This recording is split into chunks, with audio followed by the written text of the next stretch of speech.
Welcome to my channel. இன்றைக்கி நம்ம இந்த வீடியோவில் என்ன பார்க்க போகிறோம்னா, சி ப்ரோக்ராமிங் லாங்குவேஜில் கண்ட்ரோல் ஸ்டேட்மெண்ட்ஸுங்கிற ஒரு டாபிக் தான் பார்க்க போகிறோம். ஸோ கண்ட்ரோல் ஸ்டேட்மெண்ட்ஸ் அப்படின்னா என்னென்னா, it controls the flow of execution. For example, நீங்கள் ஒரு அடிஷன் ப்ரோக்ராம் போட்டிருக்கீங்கன்னா லைன் பை லைன் அது எக்ஸிக்யூட் ஆகும். நான் எக்ஸ்பிளைன் பண்ணியிருப்பேன். பட் இதுக்கப்புறம் வர ப்ரோக்ராம்ஸ்லாம் எப்படின்னா, எல்லா லைனும் எக்ஸிக்யூட் ஆகாது. நம்ம ஒரு கண்டிஷன் கொடுத்துருவோம். அந்த கண்டிஷன் ட்ரூவாக இருந்தால் ஒரு செட் ஆஃப் கோட் ரன் ஆகும்.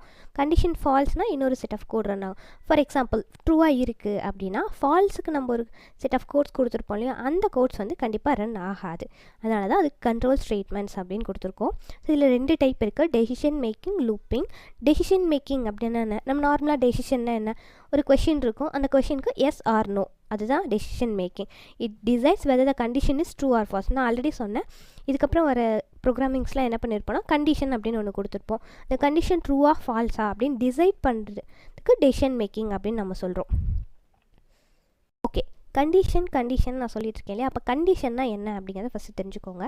நம்ம இதுக்கு முன்னால் பார்த்துருப்போம் இல்லையா, A equal to B, A equal to 10, இதெல்லாம் பார்த்துருப்போம் இல்லையா. நம்ம லாஜிக்கல் ஆப்ரேட்டர்லலாம் பார்த்துருப்போம். 2 கண்டிஷன் இருக்கும், நடுவில் அண்ட் ஆர் கொடுத்துருப்போம். ரிலேஷனல் ஆப்ரேட்டர்லாம் பார்த்துருப்போம் இல்லையா. அது எல்லாமே வந்து நம்ம கண்டிஷனாக யூஸ் பண்ணுவோம். ஃபார் எக்ஸாம்பிள், நான் ஏவோட வேல்யூ வந்து 5 அப்படின்னு நான் கொடுத்துட்டேன். ஆனால் எனக்கு அவுட்புட் எப்படி வரும்னா, ஏவோட வேல்யூ 10 இருந்தால் மட்டும் அவுட்புட் வரணும், இல்லைனா வரக்கூடாது. அப்போ அதுக்கு எப்படி கண்டிஷன் கொடுக்கலான்னா, ஏ ஈக்குவல் டு 10 அப்படி தான் கண்டிஷன் கொடுப்போம். ஸோ 10 இருந்தால் அவுட்புட் வரும், 10 இல்லை அப்படின்னா வராது. நம்ம என்ன இன்புட் கொடுத்துருந்தோம், ஏ ஈக்குவல் டு 5 கொடுத்துருக்கோம். ஸோ 5 கொடுத்துருந்தா என்ன ஆகாது, அவுட்புட் வராது. அதுதான் கண்டிஷன். ஸோ ஈக்குவல் மட்டும் தான் கண்டிஷனாக இல்லை. நம்ம ஆல்ரெடி பார்த்ததெல்லாம் equal, not equal, greater than, less than or equal, greater than or equal, இது எல்லாமே கண்டிஷனில் வரும். அதே மாதிரி லாஜிக்கல் ஆப்ரேட்டரும் வரும், அண்ட் ஆர் நாட், இது எல்லாமே கண்டிஷனில் நம்ம யூஸ் பண்ணுவோம். ஓகே, இதில் என்னென்ன இருக்குது டெசிஷன் மேக்கிங்லனா, if else, if else if, nested if, ஸ்விட்ச், மொத்தம் 5 டைப் இருக்குது. ஓகே, இதில் எப்படி ஒர்க் ஆகுது அப்படிங்கிறத ஃபஸ்ட்டு பார்த்துருவோம். இஃப் அப்படின்னா, இஃப்பில் நம்ம ஒரு கண்டிஷன் கொடுத்துருவோம். நார்மலாகவே நம்ம எப்படி இங்கிலீஷில் ஒரு சென்டென்ஸில் இஃப் எப்படி யூஸ் பண்ணுவோம், இஃப் அப்படின்னா இப்படி நடந்தா, இப்படி இருந்தா, நீ எக்ஸாமுக்கு நல்லா படித்தா பாஸ் ஆகிடுவேன், அந்த மாதிரி தான் இஃப் நம்ம யூஸ் பண்ணுவோம். அதே மாதிரி தான் இஃப்பில் நம்ம என்ன கொடுப்போம்னா, கண்டிஷன் கொடுப்போம். அந்த கண்டிஷன் ட்ரூனா ஒரு செட் ஆஃப் கோட் எக்ஸிக்யூட் ஆகும். Next if else. சப்போஸ் இஃப்பில் நம்ம கொடுத்த கண்டிஷன் ஃபால்ஸாக இருந்துச்சுன்னா, ஃபஸ்ட்டு இந்த இஃப்பில் வந்து என்ன ஆகாதுன்னா எதுவுமே வராது, எம்டியாக வரும். அதுக்காக தான் நம்ம என்ன கொடுக்குறோம்னா எல்ஸ். அப்போ கண்டிஷன் ஃபால்ஸாக இருந்தாலும் ஒரு செட் ஆஃப் கோட் ரன் ஆகும். நெக்ஸ்ட் இஃப் எல்ஸ் இஃப், மோர் தென் 1 கண்டிஷனாக இருக்குது அப்படின்னா இஃப் எல்ஸ் இஃப் நம்ம யூஸ் பண்ணிப்போம். நெஸ்டட் இஃப்னா அதே மாதிரி தான், மோர் தென் 1 கண்டிஷன், ஆனால் இஃபுக்குள்ளே இஃப் இதெல்லாமே ப்ரோக்ராம் போடும்போது உங்களுக்கு புரியும். ஸ்விட்ச் வந்து எப்படின்னா, மோர் தென் 1 கண்டிஷன் தான் இதுவும். ஸ்விட்ச் கேஸ் அப்படின்னு சொல்லுவோம். ஸ்விட்ச்குள்ளே வேரியபிள்ஸ் கொடுத்துருவோம். வேரியபிள்ஸ் என்னென்னு சொல்லுவோம்னா எக்ஸ்ப்ரெஷன்ஸ் அப்படின்னு சொல்லுவோம். கேசஸில் ஆப்ஷன்ஸ் கொடுத்துருவோம். நெக்ஸ்ட்டு லூப்பிங் அப்படிங்கிறது என்ன, நார்மலாக ஒரு லூப் அப்படின்னு நமக்கு லூப் அப்படிங்கிறது நல்லாவே தெரியும். ஒரு விஷயம் அப்படியே ரவுண்டாக நடந்துக்கிட்டே இருக்குது, சுற்றிக்கிட்டே இருக்குது அப்படின்னா அதை நம்ம என்ன சொல்லுவோம், லூப்பிங் அப்படி சொல்லுவோம். நம்ம டைம் லூப் மூவியெல்லாம் பார்த்துருப்போம். ஒரே நாள் மல்டிபிள் டைம்ஸ் ரிப்பீட் ஆகிட்டே இருக்கும் ஆட்டோமேட்டிக்காக, அதை என்ன சொல்லுவோம்னா லூப்பிங் அப்படி சொல்லுவோம். ப்ரோக்ராம்லேயும் அதே மாதிரி தான், ஒரு செட் ஆஃப் கோட்ஸ் கொடுத்துருவோம், அதை ஆட்டோமேட்டிக்காக நம்ம செட் பண்ணிடுவோம். ஆனால் இப்போ 10 டைம்ஸ் 20 டைம்ஸ் 100 டைம்ஸ் அப்படிங்கிறத நம்ம செட் பண்ணிடுவோம். அந்த 100 டைமும் என்னென்னா ஆட்டோமேட்டிக்காக அதுவே ரன் ஆகிட்டே இருக்கும். இப்போது ஃபார் எக்ஸாம்பிள், பிரிண்ட் வெல்கம் அப்படின்னு நான் கொடுக்குறேன். ஒரு டைம் வெல்கம் அப்படின்னு பிரிண்ட் ஓகே, எனக்கு அதே வெல்கம்மை ஒரு 50 டைம்ஸ் பிரிண்ட் ஆகணும். அப்போ நான் என்ன பண்ணணும், பிரிண்ட் வெல்கம்னு 50 டைம்ஸ் கொடுக்கணும். அப்போது ப்ரோக்ராமோட சைஸ் ரொம்ப பெருசாகும், நம்பர் ஆஃப் லைன்ஸ், அதாவது கோடோட லைன்ஸ் வந்து ரொம்ப அதிகமாக இருக்கும். அப்போ அந்த மாதிரி ரொம்ப பெருசாக இல்லாமல் ஒரு சிம்பிளாக ஒரு 2 லைன் எழுதினா போதும், அந்த 50 டைம்ஸும் வெல்கம் பிரிண்ட் ஆகும். அப்படின்னா நமக்கு அது ஈஸியாக இருக்கும் இல்லையா. அதுக்கு தான் நம்ம லூப்பிங் யூஸ் பண்ணுவோம். 2 லைன் தான் எழுதுவோம். ஃபஸ்ட்டு லூப் எத்தனை டைம் பிரிண்ட் ஆகணும் அப்படிங்கிறத கொடுத்துருவோம். நெக்ஸ்ட்டு என்ன பிரிண்ட் ஆகணும் அப்படிங்கிறத கொடுத்துருவோம். அவ்வளோதான் looping. So automatically repeats multiple times without multiple codes. இதில் 3 டைப் இருக்குது, for, while, do while, 3 type இருக்குது. ஸோ இது மொத்தம் control statements, decision making, looping, இந்த 2 டைப்பு, இதில் 5 டைப், இதில் 3 டைப், மொத்தம் 8 டைப் இருக்குது. ஸோ இது எல்லாமே ஒன்றா பார்த்தோன்னா நமக்கு ரொம்ப கன்ஃபியூஸ் ஆகும். நிறைய ப்ரோக்ராம் புதுசாக படிக்கிற மாதிரி இருக்கும். இப்போ மேக்ஸ் மாதிரி தான் ப்ரோக்ராமிங்கும். இப்போ அல்ஜிப்ரா ஃபார்முலாஸ்லாம் பார்த்துருப்பீங்க. ஒரு 50 ஃபார்முலாஸ்லாம் இருக்கும். ஒரே நாளில் அந்த 50யும் மனப்பாடம் பண்ணணும், ஞாபகம் வச்சுக்கணுங்கிறது நமக்கு ரொம்ப கஷ்டம் இல்லையா. அதே மாதிரி தான் இது எல்லாமே படிக்கிறது ரொம்ப கஷ்டம். ஸோ என்ன பண்ணலான்னா, ஒரு நாளைக்கு ஒரு டாபிக் இல்லை 2 டாபிக், அந்த டாப்பிக்கோட சைஸை பொறுத்து, ப்ரோக்ராமிங்கோட ஃபார்மேட்டை பொறுத்து 1 இல்லைனா 2 மட்டும் நம்ம பார்ப்போம். இன்றைக்கி நம்ம என்ன பார்க்கலான்னா, இஃப் இஃப் எல்ஸ் இது ரெண்டு மட்டும் பார்ப்போம். நல்லா ஞாபகம் வச்சுக்கோங்க. இஃப் எல்ஸ் இது ரெண்டுக்குமே வந்து ஒரே ஒரு கண்டிஷன் தான் யூஸ் பண்ணுவோம். எல்ஸ் இஃப், நெஸ்டட் இஃப் இது ரெண்டுக்கும் மோர் தென் ஒன் கண்டிஷனாக இருக்கும். ஒரு கண்டிஷன் கண்டிப்பாக இருக்காது. மோர் தென் ஒன்னா 2ஆக இருக்கலாம், 5ஆக இருக்கலாம், 10ஆக இருக்கலாம், எவ்வளோ வேணாலும் இருக்கலாம். ஸோ ஃபஸ்ட்டு இஃப் எல்ஸ் பார்த்துரும். ஒரே ஒரு கண்டிஷன் தான். நல்லா ஞாபகம் வச்சுக்கோங்க. ஓகே, ப்ரோக்ராம் பார்ப்போமா? நான் ஆன்லைன் கம்பைலரில் ஆஸ் யூஷுவல் போடுறேன். நீங்கள் ஆஃப்லைன் கம்பைலர் இருந்தால் ஆஃப்லைன் கம்பைலர் யூஸ் பண்ணிக்கோங்க.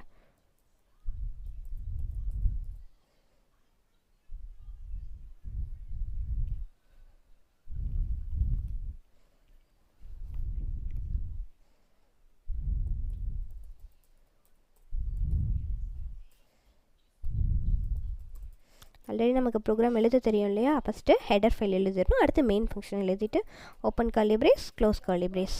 இந்த ஓப்பன் க்ளோஸ் கர்லி பிரேஸ்க்குள்ளே தான் நம்ம என்ன பண்ணுவோம்? ப்ரோக்ராம் எழுதுவோம். ஓகே, இப்போது ஆன்லைன் கம்பைலருக்கு conio.h தேவையில்லை. நீங்கள் ஆஃப்லைன் கம்பைலர் யூஸ் பண்ணுறீங்க அப்படின்னா கண்டிப்பாக conio.h யூஸ் பண்ணணும். அது கம்பைலரை பொறுத்து. ஒரு சில கம்பைலருக்கு தேவை, ஒரு சில கம்பைலருக்கு தேவையில்லை. ஃபார் எக்ஸாம்பிள் நீங்கள் டர்போ C++ யூஸ் பண்ணுறீங்க அப்படின்னா கண்டிப்பாக என்னென்னா conio.h இருக்கணும்.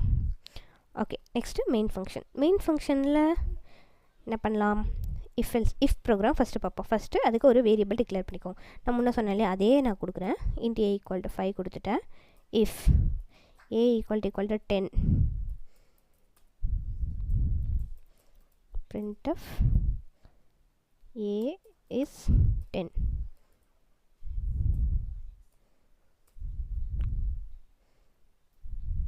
ரன். எதுவுமே வரல பாருங்கள். ஏன்னா ஏவோட வேல்யூ நம்ம 10 கொடுக்கல. ஓகே, இங்கே ஆல்ரெடி நமக்கு தெரியும் ஏவோட வேல்யூ 5 தான்ட்டு. அப்புறம் எதுக்காக நம்ம இங்கே கண்டிஷன் வந்து a = 10 அப்படின்னு கொடுக்குறோன்னா, ஃபார் எக்ஸாம்பிள் நீங்கள் இப்போ கால்குலேட்டர் எடுத்துக்கோங்க. கால்குலேட்டரில் யூசர்ஸ் தான் இன்புட் கொடுப்பாங்க, நம்பர் டைப் பண்ணுவாங்க. அந்த நம்பர் பேஸ் பண்ணி தான் நமக்கு அவுட்புட் வரும். யூசர் என்ன இன்புட் கொடுப்பாங்க நமக்கு தெரியுமா? தெரியாது. அவங்க என்ன கொடுத்தாலும் அதுக்கு தகுந்த மாதிரி நம்ம அவுட்புட் கொடுக்குறோம் இல்லையா? அதே மாதிரி தான் இந்த a = 10 அப்படிங்கிறது. இது நான் ப்ரோக்ராமர் கொடுக்குற இன்புட். இதுவே யூசர் கொடுக்குற இன்புட் அப்படின்னா scanf %d. ஸோ a அப்படிங்கிறது இன்டிஜர் வேல்யூ. அதுக்காக நான் என்ன பண்ணுறேன்னா %d and a அப்படின்னு கொடுத்துட்றேன். கண்டிப்பாக வேரியபிள் டிக்ளேர் பண்ணணும். இதுக்கு பேர் வேரியபிள் டிக்ளரேஷன். இதுக்கு பேர் வேரியபிள் இனிஷியலைசேஷன். ஒரு வேரியபிளுக்கு நம்ம வேல்யூ கொடுத்துட்டோன்னா அது வேரியபிள் இனிஷியலைசேஷன். வேரியபிளுக்கு வேல்யூ கொடுக்கலனா வேரியபிள் டிக்ளரேஷன். இப்போ இந்த வேரியபிள் டிக்ளேர் மட்டும் தான் நான் பண்ணியிருக்கேன். இதுக்கு வேல்யூ கொடுக்கல இல்லையா? நான் யூசர்ட்டு வாங்க போகிறேன். அதுக்காக தான் நான் scanf கொடுத்துருக்கேன்.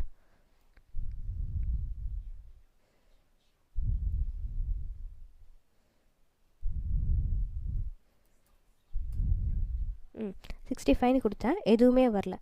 ஓகே, இப்போ நான் என்ன பண்ணுறேன்னா 10 கொடுக்குறேன். வந்துருச்சா? a is 10. அதுக்காக தான் நம்ம இப்படி கொடுக்குறோம். சரியா? ஓகே, நெக்ஸ்ட்டு இப்போ இங்கே ஏவோட வேல்யூ ஃபார் எக்ஸாம்பிள் இனிஷியலைஸ் பண்ணிட்டேன் அப்படின்னா மறுபடியும் ஏவோட வேல்யூ மாற்ற முடியுமான்னு கேட்டால் மாற்றிக்கலாம். இப்போது இந்த லைனுக்கு அடுத்து நான் இங்கே என்ன பண்ணுறேன்னா a = 5 அப்படின்னு கொடுத்துட்றேன். இப்போ பாருங்கள், ஏவோட வேல்யூ என்ன எடுத்துக்குதுன்னு 10 எடுத்துக்குதா 5 எடுத்துக்குது. ஆனால் இங்கே ஈவன் தோ 10 கொடுத்தாலுமே வராது. ஏன்னா அடுத்து ஏவோட வேல்யூ 5 அப்படின்னு கொடுத்ததுனால இந்த ஏவோட வேல்யூ தான் அது எடுத்துக்கும். இல்லை நான் இங்கே வந்து ஏவோட வேல்யூ 5 கொடுத்துட்றேன். இங்கே எடுத்துட்டேன்.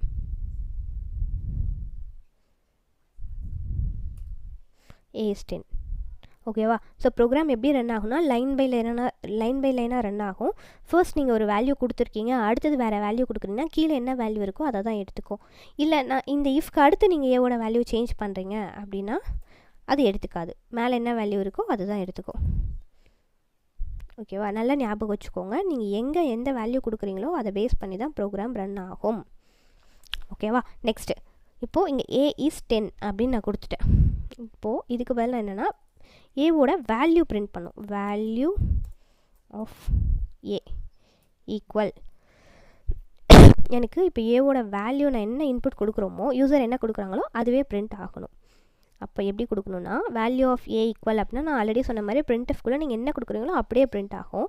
இப்போ ஏவோட வேல்யூ வேணும் அப்படின்னா இந்த இடத்துல %d கொடுத்துட்டு கமா a ஏங்கிற வேரியபிள் வெளியில் கொடுக்கணும்.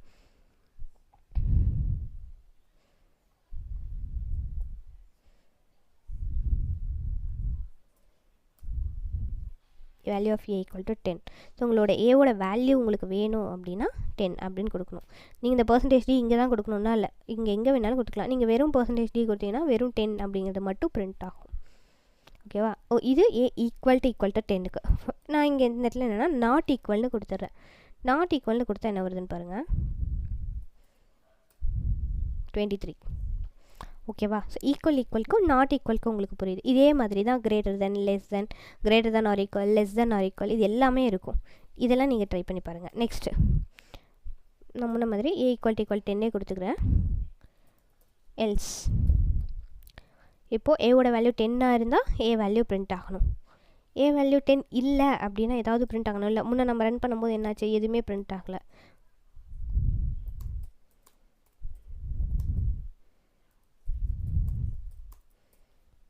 இப்போ பிரிண்ட் ஆகும் பாரு.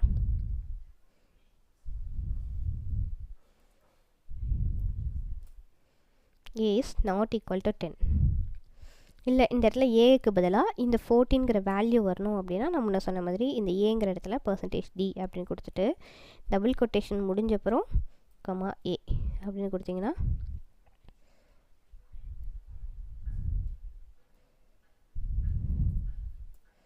(23) is not equal to 10.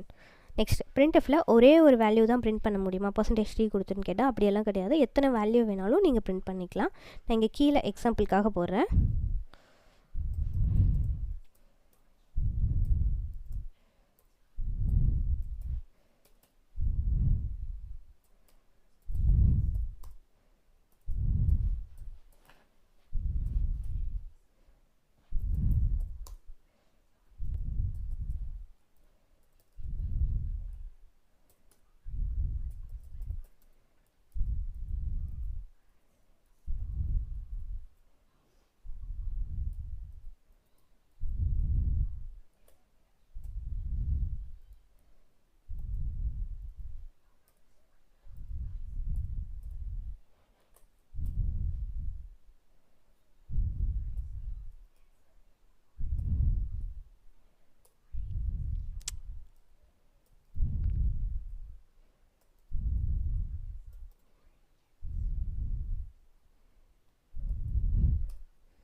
வந்துச்சு பாருங்கள் 4